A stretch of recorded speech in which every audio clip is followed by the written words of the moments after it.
எல்லோருக்கும் வணக்கம்.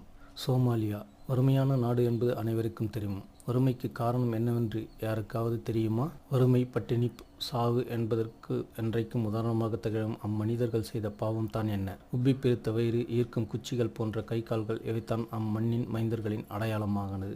ஆப்பிரிக்க கண்டத்தின் கொம்பு என வர்ணிக்கப்படும் இந்த தேசத்தின் இந்த சோகத்திற்கு யார் காரணம்? ஜூன் 26, 1960 முழுமையான சுதந்திரமடைந்த சோமாலியா சோசியலிச குடியரசு ஆனது. எனினும் 1969 நடந்த இராணுவ புரட்சி மூலம் மக்களாட்சி கவிழ்க்கப்பட்டு அதிபராட்சி நடைபெற்றது. இதன் மூலம் சோமாலியா புரட்சிகர இராணுவம் உருவாக்கம் பெற்று அவர்களின் சிறந்த திட்டங்கள் மூலம் மக்களின் அடிப்படை பொருளாதார வளர்ச்சியில் ஒரு குறிப்பிடத்தக்க அளவு வெற்றியும் கண்டனர்.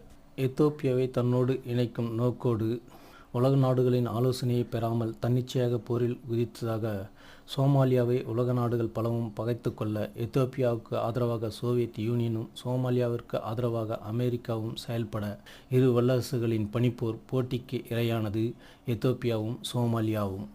தொடர்ச்சியாக போர் நாட்டின் பொருளாதாரத்தை கெடுக்க இராணுவ ஆயுதங்கள் மிக எளிதாக கிடைக்க ஆயுத குழுக்கள் அங்கே உருவாகின. பனிப்போரின் முடிவு வரை சோமாலியாவில் அரசியல் நிர்வாகம் இழங்காமலே கிடந்தது, அல்லது அமெரிக்கா அதனை இழக்காமல் செய்தது என்பதே உண்மை.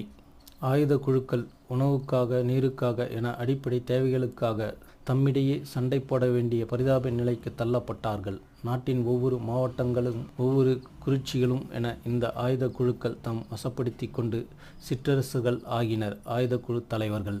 உலகின் கண்களுக்கு இப்படி சிக்கலான பிரச்சனைகளை கொண்ட நாடாக மாற்றிய உலக நாடுகள் ஏன் இன்று வரை சோமாலியா மீது கரிசனம் காட்டாது உள்ளன? இதன் பின்னணியில் உலக நாடுகளின் நயவஞ்சகம் எப்படி உள்ளது? இவற்றை இப்பொழுது நாம் விடை தேடுவோம். ஆம், இதன் அமைவிடத்தை நன்றாகவே பயன்படுத்திய உலக வல்லரசுகள் தமது இரசாயன கழிவுகளை கொட்டும் இடமாக சோமாலியாவை பயன்படுத்தி கொண்டன என்பதே உரைக்கும் உண்மை. பெரிய கடல் வளத்தை கொண்டிருந்த போதும் அவர்கள் அதன் பலன்களை பெற முடியாமலே போயினார்கள். ஒரு பக்கத்தில் ஆயுத கலாச்சாரத்தை ஊக்குவித்தபடி, மறுபக்கத்தில் தமது சுய தேவைகளை குறுக்கு வழியில் அடையும் இந்நாடுகள் சோமாலியர்களை ஒரு மனித இனமாகவே மதிக்கவில்லை. ஐக்கிய நாடுகள் சபை வாய்மூடி இருக்க அந்த இனம் வேரோடு சத்தமில்லாமல் அழிக்கப்பட்டு கொண்டிருக்கிறது. இந்நிலையில்தான் தங்கள் கடல் எல்லையில் வரும் கப்பல்களை தாக்கத் தொடங்கினார்கள் சோமாலியர்கள். வழக்கம் போலவே உலகம் அவர்களை கடல் கொள்ளையர்கள் என்கின்ற பட்டத்துடன் அதனை வேறொரு திசையில் அவர்களது பிரச்சனைகளை திசை திருப்பி அவர்களை கொள்ளையர்களாக்கி பயங்கரவாதிகளாக்கி அழகு பார்த்தது உலகம். போராடித்தான் அனைத்தையும் பெற வேண்டும் என்கின்ற நிலைக்கு தள்ளப்பட்ட அம்மக்கள் நாகரிக உலகத்தின் சுயநலத்திற்கு பலியான போன ஒரு மக்கள் கூட்டமாகவே கருதப்படுகின்றனர். ஐநா அனுமதியுடன் கடற்கொள்ளையர்களை வேட்டையாடப் போகும் இந்திய கடற்படையினர் சோமாலிய கடலில் அணு உலை மற்றும் இரசாயன நச்சுக்கழிவுகளை திருட்டுத்தனமாக கொட்டும் பன்னாட்டு கப்பல்களை பிடித்து தண்டிப்பார்களா? முடியுமா? சோமாலியா அரசு இல்லாத தேசம், தட்டி கேட்க ஆள் இல்லை என்றால் யார் எது வேண்டுமானாலும் செய்யலாம் என்கின்ற திமிருதானே இவர்களுக்கு? மீன்பிடிக்க கடலில் சென்றால் மீன்கள் கிடைப்பதில்லை. எல்லா மீன்களையும் பிற நாட்டு மீன்பிடி கப்பல்கள் வந்து அள்ளி கொண்டு போகின்றன. தனக்கென அரசாங்கம் இல்லாத சோமாலிய மீனவர்களால் இந்த நாட்டு அட்டுண்ணியங்களை கைகட்டி பார்த்து கொண்டிருக்கத்தான் முடிகிறது. அவ்வாறு தொழிலிழந்த மீனவர்கள் தான் இப்பொழுது கடல் கொள்ளையர்களாக மாறியுள்ளனர். அப்போது ஏனென்று கேட்க வராத சர்வதேச நாடுகள் இப்பொழுது மட்டும் கடற்கொள்ளையர்களை கண்டிக்கிறார்களாம். இதுவொன்று சர்வதேச நீதி? சோமாலிய மக்களின் பிரச்சனைகளை யார் தீர்க்கப் போகிறார்கள்? சோமாலிய கடற்பகுதியில் கொட்டப்படும் நச்சு கழிவுகள் கடற்கரையை மாசுபடுத்துகின்றன. இதனால் மக்களுக்கு புற்றுநோய் உட்பட முன்பு ஒருபோதும் வராத புதிய புதிய நோய்கள் வரத் தொடங்கியுள்ளன. இதையெல்லாம் உலகில் யாரும் கண்டுகொள்ளவில்லை.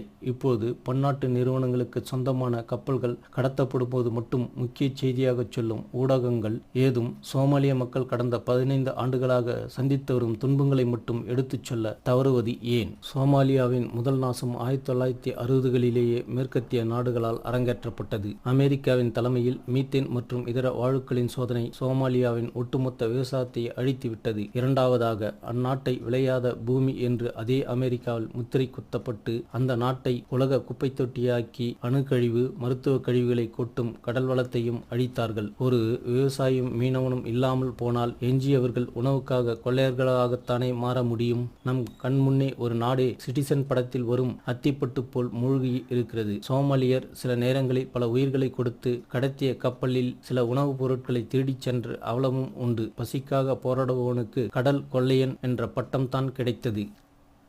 இன்றைய கார்ப்பரேட் அமெரிக்காவிற்கு இஸ்ரேல் அடுத்து சோமாலியா, சோமாலியா அடுத்து நம் நாடு. கார்ப்பரேட்டுகளுக்கு நம் நாட்டில் மோடி ஒதுக்கி கொடுத்த நிலம் தமிழ்நாடு. தனக்கு ஓட்டு போடாத இவர்கள் இருந்தால் என்ன, செத்தால் என்ன என்கின்ற மோடியின் மனநிலையை இது காட்டுகிறது. கிளீன் இந்தியா என்று மாய கூச்சலிட்டு மக்களின் கண்களில் மண்ணை தூவி வரும் மோடி பல டன் குப்பைகளை இந்தியாவில் கொட்ட உலக நாடுகளுக்கு அனுமதியும் வழங்கிவிட்டார். சென்னையில் ஒரு கப்பல் விபத்து, அதனால் பல லட்சம் லிட்டர் கழிவு ஆயில் கொட்டியது. அது விபத்து அல்ல, நம் தமிழ்நாட்டின் மீது நடத்தப்பட்டுள்ள வெள்ளோட்டமாகவே கருத முடிகிறது. இனி வருங்காலங்களில் நம் நாட்டை தேடி கேன்சர் குப்பைகளும் வந்து கொண்டே இருக்கும் என்பதுதான் மறுக்க முடியாத உண்மை. எனவே மத்திய அரசு அந்நிய ஆதிக்க சக்திகள் தங்களுடைய அணுக்கழிவுகளையும் ரசாயன கழிவுகளையும் இந்தியாவில் கொட்டி இந்தியாவை குப்பை தொட்டி ஆக்க முயலும் முயற்சியை தடுக்க கடுமையான நடவடிக்கைகளை மேற்கொள்ள வேண்டும் என்பதே நாம் இதன் மூலம் வைக்கும் பணிவான வேண்டுகோள். இல்லையேல் சோமாலியா போன்ற நிலை நமக்கும் வரும் என்பதை நாம் யாரும் மறுத்துவிட முடியாது. எனவே விழித்திருப்போம், விழித்துக் கொள்வோம்,